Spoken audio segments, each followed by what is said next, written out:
Muy buen día a todos, tutora, compañeros y demás personas que están viendo este video. Mi nombre es Juan Esteban Tapias Baena, yo soy estudiante de décimo semestre de Ingeniería de Telecomunicaciones en la UNAD y el propósito de la grabación de este video es poder desarrollar la sustentación del curso de microondas como parte de la fase final de este curso. Entonces vamos a comenzar, les voy a contar un poco lo que vamos a hacer en este video. Lo primero es que debemos entender que para poder simular un radioenlace, porque el proyecto de curso trataba sobre la simulación de un radioenlace entre dos puntos, una zona veredal y una zona urbana. Para poder realizar este radioenlace yo no solamente debo coger un simulador y colocar los valores y listo, hagamos la simulación. No, yo debo entender qué es lo que estoy haciendo y para eso debo revisar todo lo estudiado. Debo pasar desde lo que es una onda, características de la onda, hasta qué es una antena, las características de la antena, y luego cómo vamos a hacer el montaje, qué aspectos influyen, cuáles son las etapas de desarrollo de un radioenlace y los criterios de calidad de un enlace, y luego cómo realizar el montaje. Entonces para eso vamos a realizar una revisión del marco teórico de las unidades 1, 2 y 3 del curso, donde analizamos todo eso para posteriormente hablar un poco acerca de lo que va a ser la simulación. Entonces los objetivos del desarrollo de este video, de estas sustentaciones, es poder comprender el desarrollo de un radioenlace en su totalidad, y los objetivos específicos es comprender los conceptos que soportan el desarrollo del enlace, como les indicaba ahorita, los cálculos que son fundamentales, los cálculos matemáticos, comprender los procesos para el desarrollo de un radioenlace, desde el momento en que yo lo estoy dibujando en un tablero y lo estoy analizando hasta el momento en que voy y lo monto allá en campo. Y por último, comprender los criterios de calidad, que son muy importantes para poder determinar si un radioenlace va a ser efectivo o no va a ser efectivo. Tomando entonces la unidad 1, vamos a hablar de 5 conceptos fundamentales, que es el periodo, y el periodo frente de onda, longitud, velocidad y polarización. El periodo es el tiempo que una onda tarda en completar un ciclo. Se define como el inverso de la frecuencia. Aquí lo podemos ver en este gráfico, el tiempo que tarda la onda en completar ese ciclo. El frente de onda puede definirse como el lugar geométrico donde los puntos de una onda se encuentran en un mismo estado de vibración. Ese es un concepto tal vez un poco más complejo, no lo tengo aquí representado, pero lo podemos entender de esta forma. La longitud de onda es simplemente el espacio que ocupa un ciclo de onda completo. Miren aquí, la onda arranca acá, baja, sube y llega hasta aquí, ese es el espacio que ocupa. La velocidad de propagación también es la velocidad a la cual la perturbación, o sea, la onda en sí, viaja. Esto va a depender de muchos factores, del tipo de onda, del medio que atraviesa, etcétera. Entonces, eso es lo que es la velocidad de propagación. Y ya la polarización es un concepto un poco más complejo, pero podemos entender que las ondas, estamos hablando aquí, o en este caso estamos hablando de ondas transversales, y para este caso la vibración siempre va a ser perpendicular a la dirección en la cual viaja la onda. Entonces, si esa vibración es paralela a una línea fija en el espacio, podemos decir que la polarización es lineal, pero si por el contrario esa vibración tiene una velocidad frecuencial, de frecuencia angular constante, entonces ya podemos decir que está polarizada circularmente. Entonces, básicamente de esto es lo que hablamos cuando hablamos de lo que es polarización de una onda. Bueno, ahora vamos a ver algo acerca de la conceptualización de microondas como tal. Vamos a hablar del rango de trabajo de las microondas y la longitud de onda de estas ondas de microondas, pero es importante comprender primero las ventajas y las desventajas que tiene el uso de esta, vamos a decirlo así, de este espacio del espectro radioeléctrico, como son las microondas. Entonces, lo primero es que nos permite, como ventaja, nos permite transmitir grandes cantidades de datos, y esto es fundamental si queremos tener, por ejemplo, transmisiones de video, transmisiones de voz, datos, etcétera. Necesitamos poder tener esto, y esta es una ventaja que nos permite las microondas. Lo otro es que los costos son relativamente bajos, por ejemplo, si los comparamos con enlaces satelitales.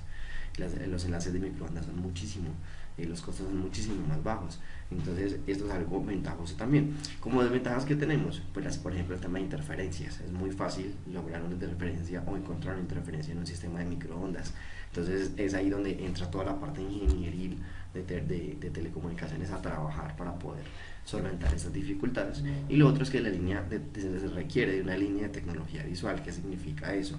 Que si yo voy a transmitir, por ejemplo, entre un punto y otro punto, voy a requerir que haya una línea de vista. una línea de vista, no hayan obstáculos, que no hayan montañas, que no hayan edificios si estamos en zonas urbanas, u otro tipo de obstáculos que nos impidan que la señal transmita, la señal aportadora lleve los datos y nos permita realizar la efectividad del enlace. Entonces esto es algo que es muy importante, muy fundamental en lo que es las microondas. Ahora aquí hay unas tablas, espero se logren visualizar bien, donde vamos a ver un poco acerca de lo que son las longitudes de onda en las cuales se trabajan las microondas. Entonces, como ustedes pueden ver, nosotros arrancamos acá lo que se llaman ondas extremadamente bajas a 3 kHz como frecuencia máxima, ¿cierto? Y finalizamos las microondas en ondas extremadamente altas de 300 GHz. Eso es importante que lo tengamos en cuenta, pero también tengamos en cuenta que las microondas, el rango que usualmente se maneja, por ejemplo para radioenlaces o para otro tipo de comunicaciones, de radiocomunicaciones, se maneja siempre el rango entre 1 y 40 GHz aproximadamente. Ya el resto son para otras aplicaciones, usos militares, usos científicos, pero realmente para comunicaciones se trabaja casi siempre entre 1 y 40 GHz. Aquí tenemos por ejemplo el tema de bandas de frecuencia libres, ¿verdad? Por ejemplo, vamos a ver que la antena que vamos a usar para el proyecto trabaja en el rango de los 2.4 GHz. Hay otras antenas que trabajan en la banda de 4.9 a 6 GHz, que también son frecuencias libres. Entonces todo esto hace parte de lo que es la distribución de las bandas o la división del espectro de microondas. Acá tenemos también las otras bandas de microondas que pues por el tiempo no vamos a profundizar. Bueno, hay otro tema importante también que veíamos en la unidad 1 y con esto finalizamos esta unidad, y es el tema del dividendo digital. Debemos de entender qué es el concepto de dividendo digital. Voy a ampliar acá un poco esta gráfica para poderlo comprender. El dividendo digital es el resultado de la transición entre la televisión análoga a televisión digital, lo cual permitió que se creara un espacio de banda ancha libre, y eso permitiera o produjera que hubiera una reducción en la llamada brecha digital. Entonces la ANE decreta, la ANE, la Agencia Nacional del Espectro, la reguladora del espectro eléctrico en Colombia, decreta que en las frecuencias de 698 a 800, no recuerdo, creo que 806, si mal no estoy, 896 MHz, trabajen ahora el tema de 4G, las redes en 4G, que son redes de telefonía celular. Esto es muy importante tenerlo en cuenta en la parte pues del estudio de la unidad 1, y también entender que la misma ANI permite, que es la que regula las frecuencias libres con las cuales vamos a trabajar nosotros nuestro proyecto, como es la banda de 2.4 o la banda de 4.9, etcétera. Entonces hay que tener en cuenta eso, porque no solamente es el montaje, sino también entender quién está regulando lo que nosotros hacemos. Bueno, otro tema más que me faltó realmente en la unidad 1 es la parte de aplicaciones de microondas. ¿Cómo se aplican las microondas? El primer escenario es en los semiconductores. Diodos, transistores, resistencias, etcétera, se unen para formar dispositivos de microondas, y esto es importante. En la tecnología monolítica, aquí por ejemplo lo podemos ver en el diseño de amplificadores de receptores ópticos, eso es muy importante, y en el desarrollo de campos de investigación, de desarrollo de investigaciones, se usa mucho esta parte de las microondas. Y ya vienen dos cosas que son muy conocidas por nosotros tal vez, y son en los enlaces terrestres, como lo que estamos haciendo nosotros, el proyecto que vamos a mostrarles más adelante, y en comunicaciones espaciales. Esto también es muy usado. Los satélites aprovechan la capacidad que tienen las microondas de absorber grandes cantidades de ancho de banda para poder transmitir datos, y esto pues hace que las microondas sean muy importantes en este campo. Bueno, vamos aquí entonces a hablar de varios conceptos fundamentales para comprender lo que son las características de una antena. Ya entramos a la unidad 2, y este tema particularmente a mí me emociona mucho, me interesa mucho, porque ya estamos hablando del equipo que vamos a usar. Entonces una antena tiene varias características, yo solo aquí voy a resaltar 6 características importantes. Lo primero es la ganancia. La ganancia de una antena se puede definir como el cociente entre el valor de energía irradiada de una antena en cierta dirección en comparación con otra antena que llamamos isotrópica o ideal, una antena que no tiene, digámoslo así, desperdicio o pérdidas. Entonces el cociente entre ambas es a lo que se llama ganancia. Obviamente debemos de tener que esto es una ganancia ideal y por lo tanto pues esa antena no existe en la realidad, pero la ganancia nos permite describir muchas cosas importantes que vamos a verlo más adelante en las simulaciones. ¿Qué es la directividad? La directividad es la capacidad que tiene una antena de enfocar su potencia, ¿no? La potencia de radiación en una sola dirección. Vamos a ver antenas muy directivas como las Yagi, por ejemplo, en un momentico, que poseen mucho esta característica. ¿Qué es el ancho de banda? El ancho de banda es el rango de frecuencias en el cual opera una antena. Ya hablábamos de eso hace poco cuando hablamos del dividendo digital y del cuadro de distribución de frecuencias. El patrón de radiación es un gráfico que nos permite a nosotros ver cómo la señal se está irradiando o cómo se está distribuyendo en cierto lugar o en cierto sentido. Yo voy a ampliar aquí este gráfico para que lo veamos. Y de una vez cogemos el concepto de lóbulos que tiene que ver con la parte de patrón de radiación. Mire el patrón de radiación de esta antena que nos está mostrando que en esta dirección está irradiándose la señal. Y los lóbulos son como esos desperdicios de señal porque a pesar de que la antena realmente quiere irradiar hacia acá, vamos a decirlo así, sin querer, también irradia hacia estos lados. Y a esos laditos es a lo cual se le llama lóbulos, ¿verdad? Que es como la potencia de señal que se pierde. Ya la polarización, habíamos hablado un poco sobre lo que es la polarización en ondas, pero en una antena la polarización es la dirección en la cual está el campo eléctrico de esa antena y puede ser generalmente horizontal o vertical. Entonces, estos son los conceptos más importantes. Aquí vemos disculpen, aquí vemos otro patrón de radiación ya de otra antena diferente. Entonces, con esto comprendemos como lo más esencial de lo que es las características de una antena. Hacemos como un repaso rápido porque hay muchas más, podemos hablar de ancho de haz, eficiencia, etcétera, pero realmente por el tiempo solamente tomamos estos 6 conceptos. Bueno, vamos ahora a hablar entonces de los repetidores de microondas. Esto es fundamental.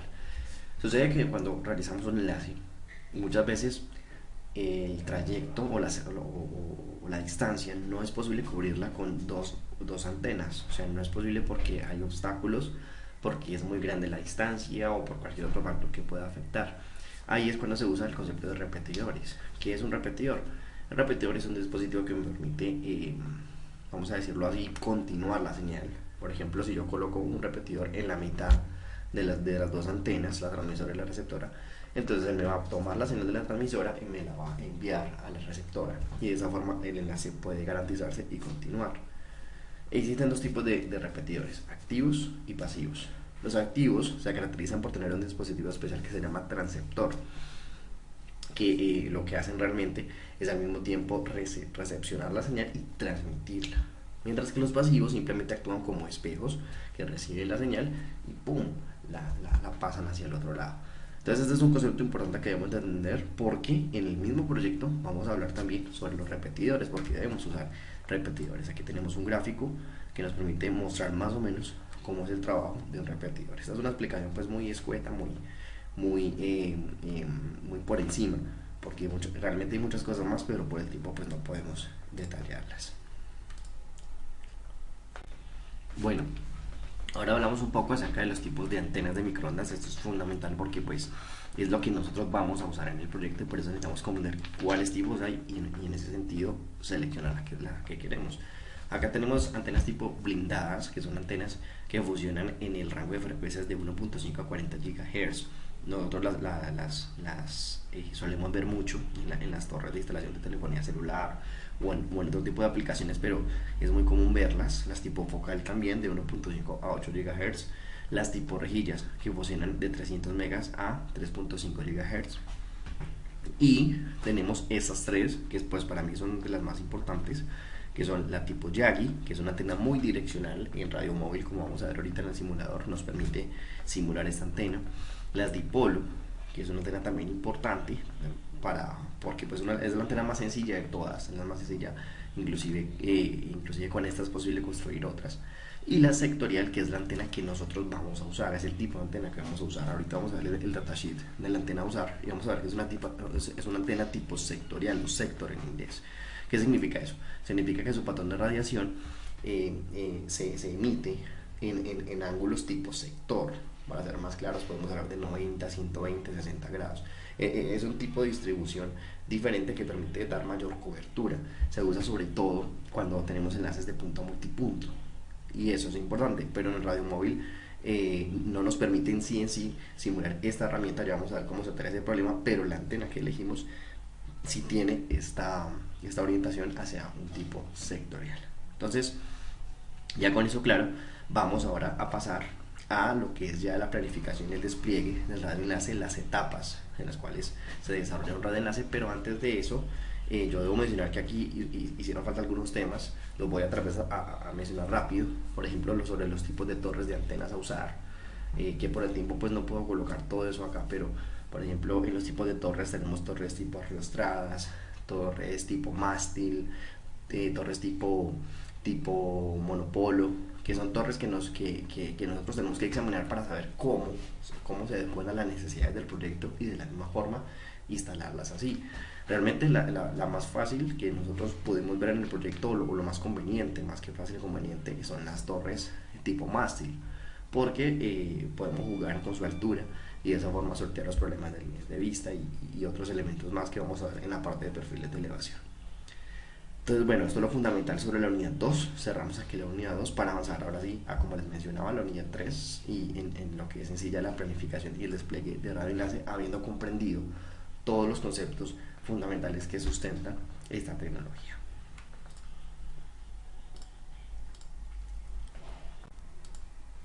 Muy bien, entonces es importante comprender que ya cuando hemos realizado toda la revisión bibliográfica y el estudio conceptual del tema, necesitamos ahora ver cómo vamos a realizar el radioenlace, y para eso hay una etapa de planificación y despliegue. Entonces realmente tenemos un total de 12 pasos a seguir, no necesita ser estrictamente necesario así, pueden haber más o pueden haber menos, pero esos son los más importantes que encontré a través de la investigación y de la experiencia en este tipo de temas. Entonces para eso vamos a ir hablando a cada una de las etapas. La primera de ellas es el análisis de sitios de instalación de las antenas. Y esto es fundamental porque pues, nosotros necesitamos saber dónde vamos a instalar nuestras antenas y cómo realizar este análisis. Acá en este documento yo tengo acá algunos factores importantes que tenemos que tener en cuenta a la hora de analizar esta parte. Primero son las condiciones de clima en el sitio. Ahí es muy importante saber las temperaturas, saber las condiciones de humedad, para poder saber si podemos instalar ahí o no la antena, ver si vamos a instalar ahí digamos el mástil o el tipo de torre, si el terreno es arenoso, si el terreno por el contrario es sólido o es más bien como pedregoso. Todos esos son temas de topografía que debemos de mirar, ver si la población del sector es numerosa o no. Esto es importante para temas de interferencia, de consumo, de anchos de banda. Verificar el acceso a las vías de transporte, y esto es fundamental. Muchas veces nos vamos a meter en una montaña por allí recóndita y no sabemos si en ese punto hay acceso a las vías de transporte, y para realizar el montaje si podemos llevar a los trabajadores, si podemos llevar el material. Y entonces esos pequeños detallitos que al parecer desde un computador, desde un escritorio no parecen importantes, pero cuando llegamos allá nos damos cuenta de eso. Punto de alimentación de energía más cercano, fundamental. Sin energía no puedo yo poner a funcionar esas antenas, esos equipos. Entonces ahí es fundamental saber que contamos con eso y ver qué infraestructura existente hay para poderla aprovechar. Esto es importantísimo porque pasa mucho que cuando se va a realizar un proyecto se toma en cuenta todo, pero cuando llegamos ahí vemos que por ejemplo ya había un mástil ahí, ya había la estructura realizada, y que pues simplemente es instalar las antenas, no hay que pensar en otras cosas, y pues eso redunda en el tema de gastos. Entonces todo esto es importante para saber dónde vamos a instalar las antenas, que es la etapa número 1. Ahora, la creación de perfiles de elevación, y para eso acá vamos a dar un pequeño repaso, aunque ya esto lo hicimos en el video de sustentación de la simulación, pero vamos a dar un pequeño repaso aquí gracias a Google Earth. Para poder yo realizar los levantamientos de perfil de elevación, yo necesito tener la cobertura entre los dos puntos y así poder ver cómo está el tema de topografía entre ambos. Anteriormente se usaban herramientas topográficas para esto, y eso obviamente era un poco más complejo, pero hoy gracias a herramientas como Google Earth o Radio Móvil nosotros podemos verlo. Voy a realizarlo aquí en Google Earth. Aquí yo previamente voy a deseleccionar estos puntos, pero aquí yo previamente entre Huacas y Popayán yo he trazado una línea de vista. Voy a colocarlo acá, Huacas y Popayán, para los que están viendo este video y no no conocen sobre el proyecto, estamos hablándoles de que vamos a realizar una transmisión, a crear una transmisión entre el edificio de Movistar, un edificio de Movistar en Popayán, y un punto en una vereda llamada Las Huacas, cerca a Popayán. Realmente estamos hablando de unos cuantos kilómetros, vamos a verlo aquí, mostrar perfil de elevación, y nos permite ver que son de alrededor de casi 10 kilómetros, Entonces fíjense que acá tenemos todo lo que es el perfil de elevación. ¿Y para qué lo necesitamos? ¿Para qué necesitamos este perfil de elevación? Se preguntarán. Pues para llegar a la etapa 3, que es la determinación de posibles obstáculos. Entonces, en base en esto, yo tengo que llegar y mirar y decir, bueno, ¿dónde están los obstáculos en este enlace? Y me doy cuenta, por ejemplo, que aquí, a 5.80 kilómetros del edificio de Movistar, hay un pico alto de 2.110 metros de altura que me va a impedir la transmisión. Y luego me encuentro con otro pico de 2.087 metros de altura, ya 8.99 metros, que me va a impedir la transmisión. Entonces ahí empezamos nosotros a darnos cuenta que ya no es tan fácil como simplemente poner la antena aquí, otra allá y sale. No, tenemos que observar cuáles son esos obstáculos y asimismo ver cómo superarlos. Entonces esa es la tercera etapa, determinación de posibles obstáculos. Bueno, aquí me faltó colocar el 4 y vamos a la parte de cálculo de altura de las antenas. Este tema es un poco complejo. Yo voy a abrir aquí radio móvil. Hablamos aquí radio móvil para que ustedes puedan ver algo importante respecto a lo que es en sí el cálculo de altura de las antenas. Mientras que abre el radio móvil bueno, aquí lo tengo abierto. Voy a mostrarles acá en la simulación que la altura de las antenas juega un papel muy importante. Normalmente esto va a depender, la altura de las antenas va a depender de la línea de vista y de otros factores en terreno. Entonces lo que uno normalmente hace es que las deja a 20 metros de altura, que es un mástil considerable de 20 metros de altura. Pero realmente hay otras herramientas que se pueden usar, por ejemplo, como otros cálculos que se pueden usar. Yo aquí los tengo, voy a mostrarlos acá. Y es, por ejemplo, determinar el efecto de refracción en el sistema, el cálculo del abultamiento con esta fórmula. El abultamiento es como nos permite a nosotros aplicar una corrección, gracias porque la curvatura terrestre de la Tierra afecta al radio enlace y nos permite a nosotros realizar esa corrección, el cálculo del abultamiento y verificar la zona de Fresnel. Pero como les digo, realmente en un enlace real, lo que nosotros hacemos es simplemente verificar la línea de vista y en base a eso colocar las antenas, y si es necesario entonces ponemos un repetidor para no darnos mucho problema con eso, 1 o 2 repetidores como ustedes están viendo en esta simulación. Entonces esto es básicamente estas primeras etapas de este radioenlace. Bueno, vamos a la etapa 5, cálculo de pérdidas por trayectoria. Acá se tengo que remitirme a este documento donde ustedes pueden ver lo siguiente: pérdidas por trayectoria en el espacio libre. Estas pérdidas se encuentran con esta fórmula. Esta fórmula nos dice que es 32.45 más 20 por el logaritmo de la frecuencia en megahertz más 20 por el logaritmo de la distancia en kilómetros. Y aquí encontramos las pérdidas por espacio libre. En radio móvil, esas pérdidas por espacio libre, aquí vamos a darle acá. Esas pérdidas por espacio libre nosotros las encontramos acá. Permítanme un segundo, las encontramos acá. Miren, pérdidas por espacio libre. ¿Sí? Y este valor es el que nosotros nos debería de dar al momento de realizar el cálculo.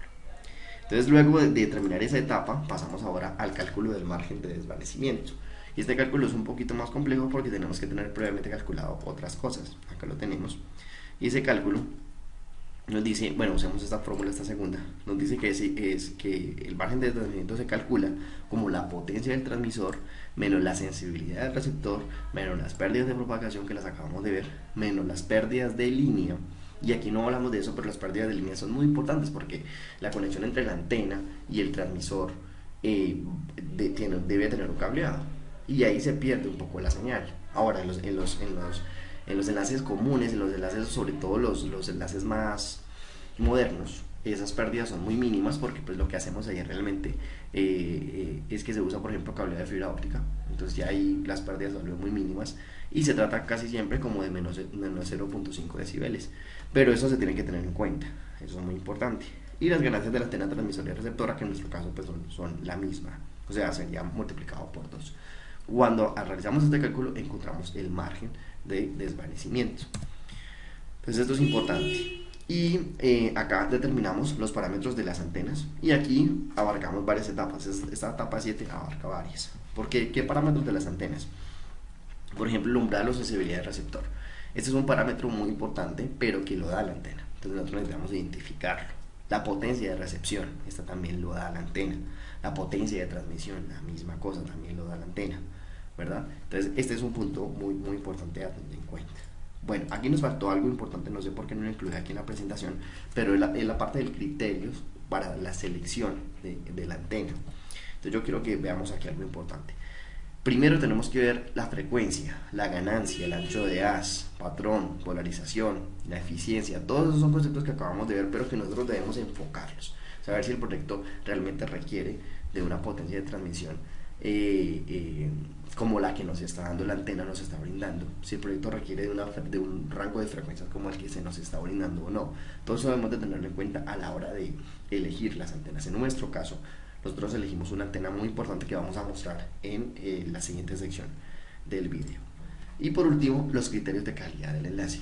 Un enlace, para que sea viable, para que se pueda ejecutar, requiere que se mida matemáticamente los criterios importantes. Yo no voy a ahondar en esto porque pues realmente por tiempo no me daría, pero es importante tenerlo en cuenta, y en el documento resumen de esta misma sustentación está bien explicado en detalle cómo se aplican esos criterios. Bueno, para finalizar entonces ya esta sustentación, o ya ir finalizando mejor dicho, vamos a hablar un poco sobre la simulación del proyecto, porque ya vimos cómo se aplican las etapas de la planificación y despliegue del enlace, cómo se analizan los sitios de instalación de antenas, cómo se realizan los diferentes cálculos, cómo se mira el tema por ejemplo de calidad de un enlace, aunque pues no lo profundizamos, pero hablamos un poquito sobre eso, cómo se determinan los parámetros de las antenas, etcétera. Pero nos quedan pendientes algunos puntos que yo quiero profundizar y ver un poquito la simulación, aunque como hablábamos ya lo hemos puesto, ya lo hemos visto en un video anterior en la fase 4 de este curso, si mal no estoy. Entonces, primero quiero ver acá determinación de los parámetros de las antenas. Entonces yo aquí para eso me he descargado el datasheet de la antena que yo voy a usar. Esta es una antena 2x2 MIMO Base Station Sector, por eso les decía ahorita que era una antena tipo sectorial. Voy a bajar un poco.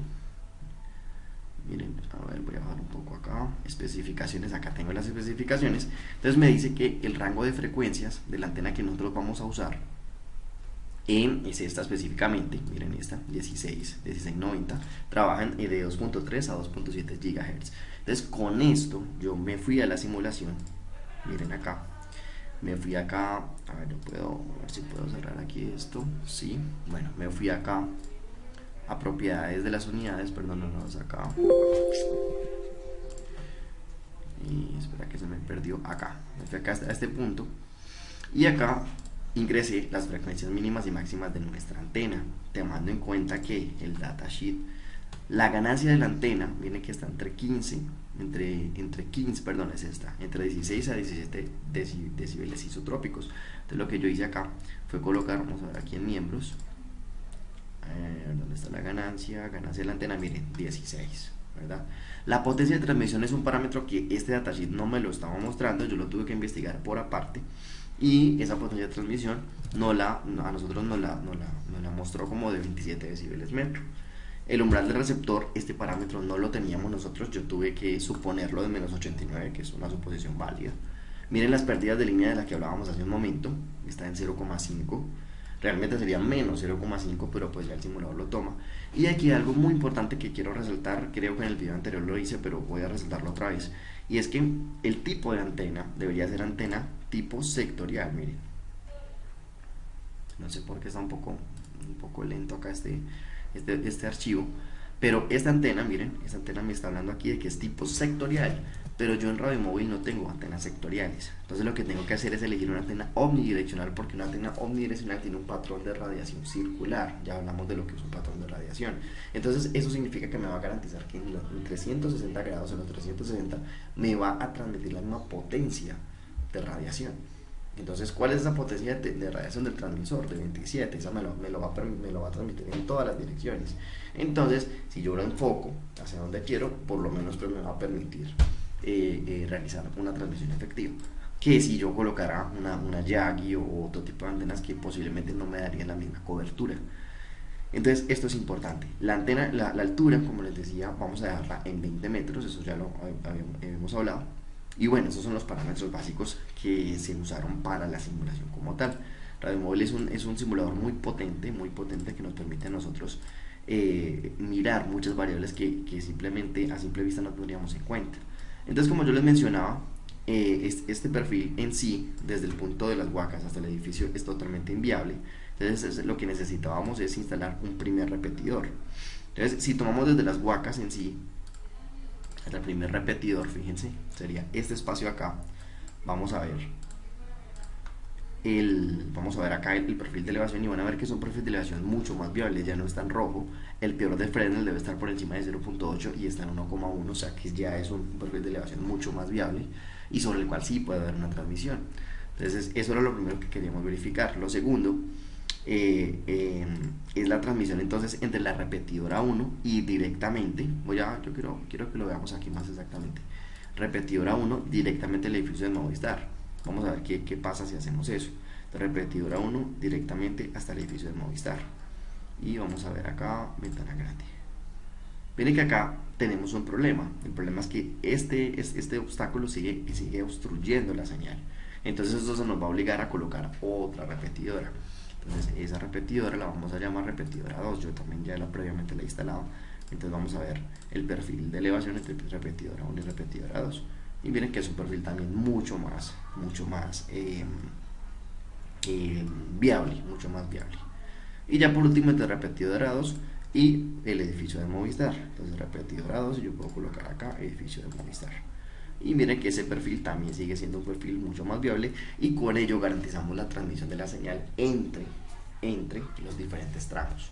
Y pues a fin de cuentas que entre las Huacas y Movistar haya una señal efectiva.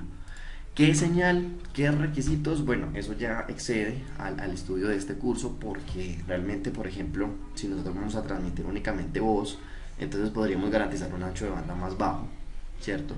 Pero si vamos a garantizar video, tenemos que garantizar video, entonces mínimo un ancho un ancho de banda de 3 megas, o si lo queremos bien potente de 20 megas, entonces ya ahí entrarían a jugar otras cosas, pero como no sabemos los requisitos en sí del proyecto, lo único que queremos es que haya transmisión de datos, entonces simplemente garantizamos que haya una conectividad entre estas zonas. Entonces así finalizamos ya la parte de simulación. Espero que haya quedado claro. Radio Móvil es una herramienta muy potente, como les decía, tiene muchas cosas. Aquí podemos ver por ejemplo la cobertura de radio. Podemos acá modificar muchas cosas y verificar, por ejemplo, bien, aquí voy a hacer algo rápido, puedo yo aquí verificar la cobertura de la señal y cómo se está distribuyendo en el mapa, y que eso a su vez nos permita evidenciar las zonas donde va a haber falta de señal, ¿sí? Mire la zona colorida, que es la zona donde la señal está llegando más fuerte, la zona oscura donde la señal no está llegando tan fuerte. Y Radio Móvil tiene muchas herramientas más que pues por falta de tiempo no podemos verlas ni profundizar, pero simplemente podemos decir que es una herramienta muy importante y muy potente como simulación. Entonces llegamos al final de esta parte de simulación.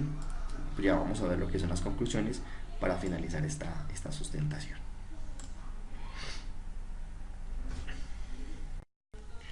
Bueno, para finalizar, ya hablemos sobre las conclusiones. Aquí hay muchas conclusiones sobre la fase 1, la fase 2 y la fase 3.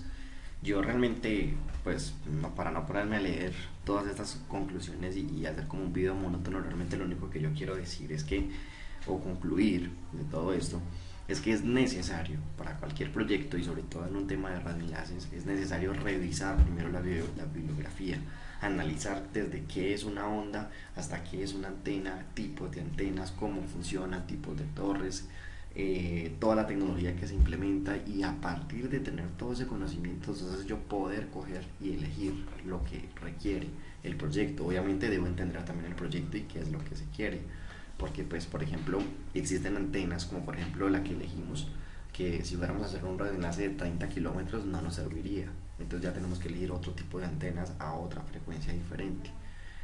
Si queremos por ejemplo un radioenlace mucho más dedicado, donde haya más ancho de banda, más transmisión de datos, no solo voz, no solo datos en sí, sino también video mucho más fuerte, mucho más pesado. Entonces vamos a requerir del uso, por ejemplo, de bandas ya licenciadas, y ahí entramos a otro tema, solicitado otro tipo de cosas, permisos y eso otro tema diferente, pero se requiere necesariamente conocer sobre los aspectos fundamentales para poder entender esto. Se requiere tener el fundamento, y a partir de eso entonces ya tenemos que realizar la planificación del enlace y con eso poder realizar el montaje de un enlace como tal. De verdad que este curso, como conclusión final, voy a decir que este curso para mí fue muy importante. Realmente lo venía esperando desde hace mucho tiempo, realmente como desde séptimo, octavo semestre que escuché sobre este curso, y es selectivo, lo quise tomar porque me encanta este tema de las microondas y los radioenlaces y bueno, agradezco a la tutora, la ingeniera Catalina, la Catalina Ivette Córdoba, por su desempeño, su profesionalidad, su paciencia a responder todas mis preguntas, mis dudas, y estar siempre pendiente de nosotros en el grupo. Entonces quiero agradecer a ella y bueno, darle las gracias a todos los compañeros también que estuvieron en este desarrollo del curso, ya finalizando como tal. Entonces muchísimas gracias a todos, espero que haya quedado claro y comprensible este video, y nos vemos en una próxima oportunidad. Hasta luego.